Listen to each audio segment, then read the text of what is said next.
بلوچستان کې یو ځل بیا په یو برید کې زیات شمیر پاکستانی پولیس هلاک سول.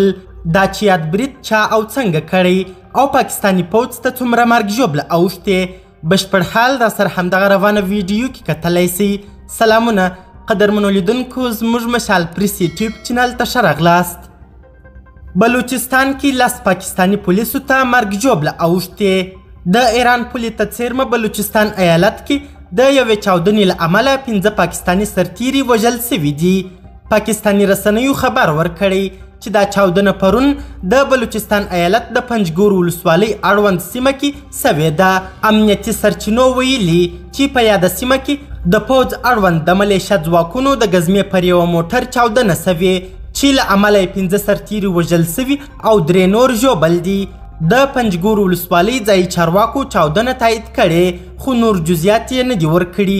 همدارنګه د افغانستان سره پر پوله د خیبر پښتونخوا قبایلي زولۍ شمالي وزیرستان کې بیا په یوه بل برید کې د پاکستانی پوځ پر یوه پوسته وسلوال برید سوی چې پکې یو عسکر وژل سوی دی. د پاکستان پوځ تېره شپه د جون پر 3 ناوخته ویلي چې ترهګرو د شمالي وزیرستان منګړوتۍ سیمه کې د امنیتي عسکرو په پوسته برید کړی دی. د پوځ په بیان کې ویل سوي د پوځ له لوري د ترهګرو برید ته کلک ځواب ویل سوی، خو په نښته کې د پاکستانی پوځ یو عسکر 30 کلن سپاهي عمران خان وژل سوی چې تعلق یې د بلوچستان جعفر آباد سیمې سره و. د دې بریدونو او چاودنو مسؤلیت تر اوسه چا په غاړه نه دی اخیستی، خو تر دې مخکې د دا ډول چاودنو او بریدونو مسؤلیت د بلوچستانو ازادۍ غوښتونکو ډلې اخیست. دا پیښه په داسې حال کې سوې چې د پاکستان د حکومت او د تحریک طالبان پاکستان ترمنځ تر نامعلومې مودې پورې اوربند اعلان سوی دی.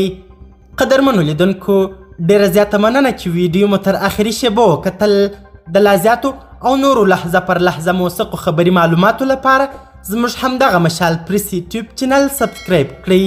تر بیا او بلې ویډیو ښه وخت او ښې چارې د الله په امان.